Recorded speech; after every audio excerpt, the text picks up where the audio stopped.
ఇలా మొత్తము తెలంగాణ రాష్ట్రమే అతలాకుతలమయ్యే స్కామ్ ఇవాళ ట్రాన్స్పోర్ట్ మినిస్టర్ గారు పొన్నం ప్రభాకర్ గారు ఈ జిల్లాలో నడుపుతా ఉన్నారని చెప్పి సందర్భంగా మీ అందరికీ కూడా తెలియజేస్తా ఉన్నాను. ఇలా దాదాపు 100 కోట్ల స్కామ్, ఇది 100 కోట్ల పైచిల్కు స్కామ్. ఇవాళ మీకు చెప్తా ఉన్నాను, దయచేసి ఎలక్ట్రానిక్ మీడియా, ప్రింట్ మీడియా మిత్రులు అందరూ కూడా అద్భుతంగా ఇవాళ టీవీలలో, తర్వాత ప్రింట్ మీడియా కూడా అద్భుతంగా పేపర్లలో రాయాలి. ఇవాళ ఈ స్కామ్ ఏంటంటే ఈ ఎన్టీపీసీది, ఇది మీరు చూడొచ్చు ఇక్కడ ఈ ఫ్లై యాష్ని.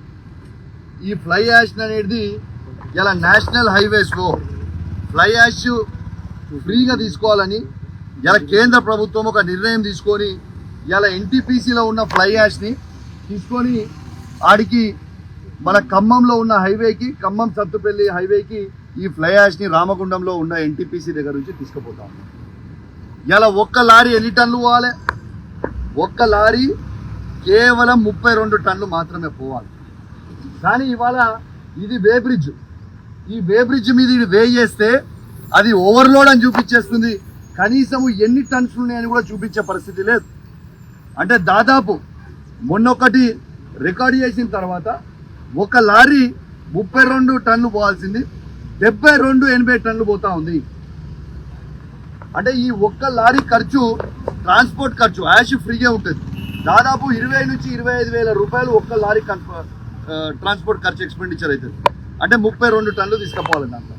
దీంట్లో వీళ్ళు ఏం చేస్తున్నారు, మొత్తము 80 టన్నులు అంటే 3 ట్రిప్పులు పడే, 2.5-3 ట్రిప్పులు పడే టన్నులని, లారీ ట్రిప్పులు పడేటి ఒకటే ట్రిప్లో తీసుకుపోయి ఆ పైసల స్కాము ఈ మంత్రి పొన్నం ప్రభాకర్ గారు, ఆయన సొంత జిల్లా ట్రాన్స్పోర్ట్ మినిస్టర్ ఉంటాడు, ఆయన సొంత జిల్లాలో డిటిసి గారిని, ఆర్టీఓలని, పెద్దపల్లి ఆర్టీఓని, హుజరాబాద్ ఆర్టీఓని, మన హనంకొండ ఆర్టీఓని, ఖమ్మం ఆర్టీఓని, ఇలా కరీంనగర్ డిటిసిని, వరంగల్ డిటిసిని బెదిరించి మీరు పట్టుకుంటే మంచుకుండదు అని చెప్పుకుంటూ ఇవాళ ఇది కొట్టిస్తూ ఉన్నాడు. ఇలా మొత్తము స్కామ్ల ప్రభుత్వం అయిపోయింది కాంగ్రెస్ ప్రభుత్వం. పొన్నం ప్రభాకర్ గారిని వెంటనే మంత్రివర్గం నుంచి బర్తరఫ్ చేయాలి. ఇవాళ మీకు లైవ్ ఎవిడెన్స్ చూపిస్తా అండి. ఇది ఒక్కటేమో వే బ్రిడ్జ్ బిల్లు లేకుండా కొడతా ఉన్నారు. ఇది వే బ్రిడ్జ్ బిల్లు కూడా కాదు, కేవలం వాళ్ళ కంపెనీది పర్మిట్ ఉందని చెప్పి చూపించిస్తుండు. ఈ డ్రైవర్ ఏడా, ఒక్కసారి ఆ డ్రైవర్ ఇద్దరు పిలువుని, ఆ డ్రైవర్లను కూడా పిలిస్తే మీ వే బిల్లు ఉండదా అని మేము డ్రైవర్లను అడిగితే వే బిల్ లేదని చెప్తా ఉన్నారు ఇద్దరు డ్రైవర్. ఇలా ఒక్కసారి రావాలి డ్రైవర్ గారు, ఒక్క నిమిషం. మిమ్మల్ని మేము ఏం అనేది ఏం లేదు, మిమ్మల్ని ఏం చేసేది ఏం లేదు. ఇలా మీ వే బిల్ ఉందా? ఇవాడు ఇది వే బిల్ అట. ఒక్కసారి దయచేసి ఆ ఇక్కడ డ్రైవర్ మీకు ఇక్కడ మీకు వే బిల్ ఉందా? ఇవ్వండి, ఇది వే బిల్ అట. డ్రైవర్ చెప్తుండే ఇది వే బిల్ అని చెప్తున్నాడు. ఇగో ఇదే పేపర్ ఇస్తుండని చెప్తున్నాడు డ్రైవర్ గారు. ఇవ్వండి చూడండి, ఇది వే బిల్ అని చెప్తుండే. దీంట్లో ఎన్నో టన్స్ రాసిందా? ఇది వే బిల్లా? ఇది వే బిల్ లేకుండా కొడతా ఉంటే నేను ఒక శాసనసభ్యునిగా డిటిసికి ఫోన్ చేస్తే మొన్న నైట్, ఇవ్వండి మొన్న నైట్ పట్టుకున్న లారీలు, మొన్న పట్టుకున్న పట్టుకున్న లారీలు మొన్న రాత్రి నేను స్వయంగా డిటిసి గారికి ఫోన్ చేసి లారీలు ఇల్లీగల్గా కొడతా ఉన్నారు, మీరు ఖచ్చితంగా ఆపాలని నేను డిటిసికి చెప్తే డిటిసి గారు స్వయంగా హోంగార్డ్ని శ్రీకాంత్ అనే వ్యక్తిని పంపించి, శ్రీకాంత్ అనే వ్యక్తి హోంగార్డ్ ఆర్టీఓ ఆఫీస్ నుంచి వచ్చి 2 బండ్లు సీజ్ చేపించి ఇంకా 11 బండ్లని రాత్రి ఇచ్చిపెట్టారు. ఆ వెహికల్ నంబర్స్ కూడా నేను సౌత్ బండ్లై TS23 T990 బండి ఓవర్లోడ్. ఇది ఇదే విధంగా పోతుంటే ఈ బండిని పట్టుకున్న బండిని ఇచ్చిపెట్టింది కూడా మీ అందరు కూడా తెలియజేస్తా ఉన్నాను. దీంతో పాటు TS29 T8899 ఈ బండిని ఓవర్లోడ్ బండి హుజరాబాద్లో పట్టుకున్న తర్వాత ఫుటేజ్ తీస్తే అన్ని దొరుకుతాయి. ఇలా పట్టుకున్న తర్వాత ఇచ్చిపెట్టిన వైనం TS36 TA6099 ఈ బండిని పట్టుకుని చూపిస్తున్నాం మీకు. అన్ని బండ్ల నంబర్లు కూడా చదువుతున్నా. TG23T0189 ఈ లారీకి అయితే నంబరే లేదు. 0459 ఇష్టపెట్టిన బండ్లు దీంట్లో 2 సీజ్ చేసిరు, ఏవో 2 TS 36 TS 6099 TG 23T 0819 ఇట్లాంటి బండ్లన్నీ నంబర్లు చదివితే రోజుకి 250 నుంచి 300 లారీలు పోతా ఉన్నాయి. దీనివల్ల నష్టం ఏమవుతుంది? మా రోడ్డు పూర్తిగా డ్యామేజ్ అవుతా ఉంది. ఆ రోడ్డు డ్యామేజ్ అవ్వడంతో పాటు ఈ ఫ్లై యాష్ పడితే ఈ 2 వీలర్స్ మీద పోయిన వాళ్ళందరూ కూడా స్కిడ్ అయి యాక్సిడెంట్ అయి చనిపోతా ఉన్నారు. మొన్న కిడ్స్ కాలేజ్లో అఖిల్ అనే నా మిత్రుడు బైక్ మీద కాలేజ్ పోయి వస్తుంటే హుజరాబాద్ పట్టణంలో ఉన్న మిత్రుడు ఫ్లై యాష్ తోటి ఈ రోడ్డు మీద వీళ్ళు పడేసుకుంటూ పోయి ఖచ్చితంగా రేపు పెద్ద ఎత్తున ఇలా లైవ్గా చూపించాలని మీడియా కానీ నేను లైవ్లో బండ్ల ముంగట వచ్చి నేను చూపించిన ఖచ్చితంగా హైదరాబాద్ నడిబొడ్డుల మా బీఆర్ఎస్ పార్టీ ఆఫీస్లో నేను రేపన్నా ఎల్లుండన్నా పెద్ద ఎత్తున దీని డీటెయిల్స్ మొత్తం కూడా ఆధారాలతోని కూడా బయట పెడతా అని చెప్పి సందర్భంగా తెలియజేస్తూ వెంటనే పొన్నం ప్రభాకర్ గారిని ఇలా బర్తరఫ్ చేయాల మంత్రి పదవి నుంచని నేను డిమాండ్ చేస్తా ఉన్నాను. ఎందుకంటే డైరెక్ట్గా పైసలు ఇక దీనికంటే ఈ మీడియా అంతా చూస్తారు.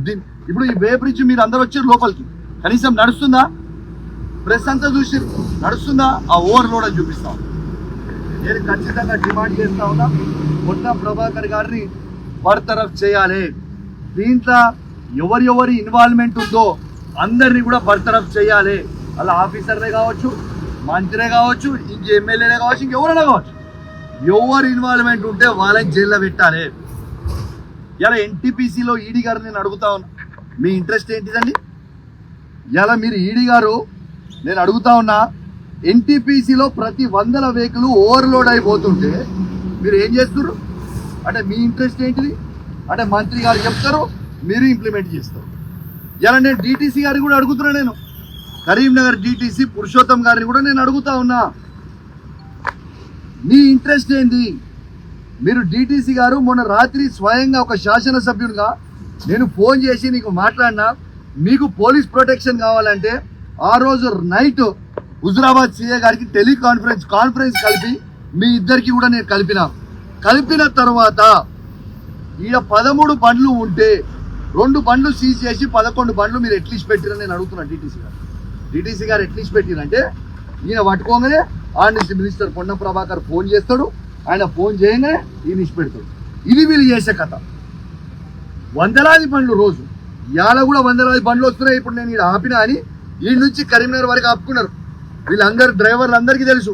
ఈడ ఒక్కరు బండి పట్టుకోగానే ఫోన్ చేసి చెప్తున్నారు. నేను దయచేసి డిమాండ్ చేస్తా ఉన్నా, ముఖ్యమంత్రి రేవంత్ రెడ్డి గారి నాయకత్వంలోనే మంత్రి పొన్నం ప్రభాకర్ గారు ఇంత పెద్ద పని చేసారు. ఖచ్చితంగా వీళ్ళే అన్ని స్కాములే అండి.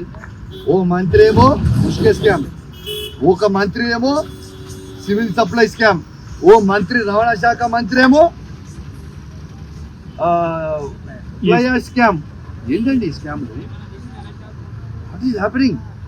ఈ తెలంగాణ తెచ్చుకున్న 10 సంవత్సరాల్లో కేసీఆర్ గారు ఉంటే ఎంత అద్భుతంగా నడిపిందండి. ఒక్క రోజున చేసినట్ల ఒక్క డిపార్ట్మెంట్లోనే ఉందా? ఏంటిది ఈ స్కాములు? 100,000 కోట్ల స్కాములు చేస్తూ ఉన్నారు. నేను దయచేసి డిమాండ్ చేస్తూ ఉన్నాను, ఇలా ట్రాన్స్పోర్ట్ కమిషనర్ గారిని డిమాండ్ చేస్తూ ఉన్నాను, ముఖ్యమంత్రి గారికి చెప్తా ఉన్నాను, ట్రాన్స్పోర్ట్ ప్రిన్సిపల్ సెక్రటరీ గారు, అయ్యా ఖచ్చితంగా మీ అధికారులందరూ కూడా డీటీసీలు, Karimnagar DTC, Warangal DTC, Khammam DTC మరి ఉన్న ఆర్టీఓలు మొత్తం కూడా ఈ స్కామ్లో ఇన్వాల్వ్మెంట్ ఉన్నారు. దీంట్లో మంత్రి పొన్నం ప్రభాకర్ గారు, అయ్యా ముఖ్యమంత్రి రేవంత్ రెడ్డి గారు, మరి మీకు తెలిసి అవుతుందా తెలియకుండా అవుతుందా నాకు తెలియదు. మీకు తెలియకుండా అవుతుంటే మాత్రం మీరు వెంటనే ఈ మంత్రిని బర్తరఫ్ చెయ్యాలి. ఇలా 100 కోట్ల స్కామ్ చేస్తుడు అని నేను ఆధారాలతో సహా లైవ్గా చూపిస్తా ఉన్నాను. యాష్ని దయచేసి మా మీడియా మిత్రులను కూడా ఒక్కసారి కెమెరా తిప్పమని చూపిస్తున్నాం. ఈ ఓవర్లో లారీలు కూడా మీరు చూపించాలని మరొక్కసారి మీ అందరికి కూడా విజ్ఞప్తి చేస్తూ, ఈ స్కామ్ని ఎట్టు పరిస్థితుల్లో అరగట్టాల్సిందే, దీని మీద కేసులు బుక్ చేయాల్సిందే, దీని మీద సిట్ వేయాల్సిందే, అవసరమైతే సిబిఐ ఎంక్వైరీ అయ్యండి, ఈ స్కామ్ బయటపడుతుంది. ఇది నేను చెప్పింది ఏదో ఆషామాషి ముచ్చట కాదు. This is a sensational news. ఒక మంత్రి పొన్నం ప్రభాకర్ గారు ఒక్క మంత్రి గారు రోజుకి 50 లక్షల రూపాయలు సంపాదిస్తున్నారు దీని మీద. డిసెంబర్ 15 ఆయన ప్రమాణ స్వీకారం చేసిన రోజు నుంచి ఇయాలటి వరకు అది ఎన్ని రోజులు నడిస్తే అన్ని రోజులు 50 లక్షలు సంపాదిస్తూ ఉన్నాడు. అంటే ఆ లెక్కేసుకోండి ఎన్ని కోట్ల రూపాయలు అవుతుంది, ఎన్ని వందల కోట్ల రూపాయలు అవుతుంది అనేది మీరు లెక్కేసుకోండి. ఎవ్రీ డే 50 లక్షల రూపాయలు దీంట్లో సంపాదిస్తూ ఉన్నాడు. కాబట్టి మీరు దయచేసి చేయాలి. మీరు సింపుల్, నువ్వు ట్రాన్స్పోర్ట్ మినిస్టర్, నీ సొంత జిల్లాలో నేను ఒక శాసనసభ్యుడిని, నేను మీ డిటిసి గారికి స్వయంగా బండ్లు పట్టుకున్నారు, ఈ బండ్లను తీసుకుపోయిన తర్వాత ఎట్లీస్ట్ పెట్టి నువ్వు ఫోన్ చేసి తీసి పెట్టలేను. నేను ఛాలెంజ్ కడతా ఉన్నా, ఈ లైన్లో ఉన్న ఆర్టీఓలై, ఈ లైన్లో ఉన్న డిటిసీలై, మంత్రి గారివి ఫోన్లు దమ్ముంటే మీ కాల్ డేటాలు బయట పెట్టాలి. మీకు దమ్ముంటే మంత్రి గారు వీళ్ళందరు డిటిసీలకి ఆర్టీఓకి చేసిన ఫోన్ కాళ్ళు చెయ్యలే అంటే మీకు ఫోన్ కాల్ తీసి బయట పెట్టి చూపిరు డేటా, టోటల్ డేటా. మంత్రి వీళ్ళందరితో మాట్లాడుతుంది. నేను గత 6 months నుంచి మాట్లాడుతున్నా, ఇప్పటిదే కాదు. డేటా నిన్నటిదో మొన్నటిదో కాదు, డిసెంబర్ 15 నుంచి ఇలా డేట్ ఏంది, ఇలా జూన్ 8, ఇలా జూన్ 8 తారీఖు వరకు డేటా తీరి మంత్రి గారివి ఈ ఆర్టీఓలతో టీటీసీలతో అయినా కానీ, ఆయన ఆఫీస్ నుంచి ఉన్న ఆయన పిఎల్ఐ కానీ, ఆయన పిఎస్లై కానివ్వండి, లేకుంటే వాళ్ళ ఆఫీస్ నుంచి ఎన్ని ఫోన్ కాళ్ళు వీళ్ళకి పోతాయో ఒక్కసారి మీరు తీయండి. ఈ స్కామ్ని దయచేసి ఖచ్చితంగా ముఖ్యమంత్రి గారు బర్తరఫ్ చేయాలి మంత్రిని నేను ఒక శాసనసభ్యునిగా నేను డిమాండ్ చేస్తా ఉన్నాను. మండే రోజు మాత్రం డీటెయిల్గా మా బీఆర్ఎస్ పార్టీ ఆఫీస్లో ఈ స్కామ్ గురించి పెద్ద ఎత్తున మండే రోజు కూడా నేను పెట్టబోతా ఉన్నా ప్రెస్ మీట్. ఇంకా ఆధారాలు ఉన్నాయి, ఏడు నుంచి తీసుకపోయినా అవన్నీ వీడియోలు తీసినా మీకు మొత్తం రేపు మండే రోజు కూడా అవన్నీ కూడా బయట పెట్టి చూపిస్తా అని చెప్పి సందర్భంగా తెలియజేస్తూ సెలవు తీసుకుంటా ఉన్నాను. జై తెలంగాణ, జై కేసీఆర్.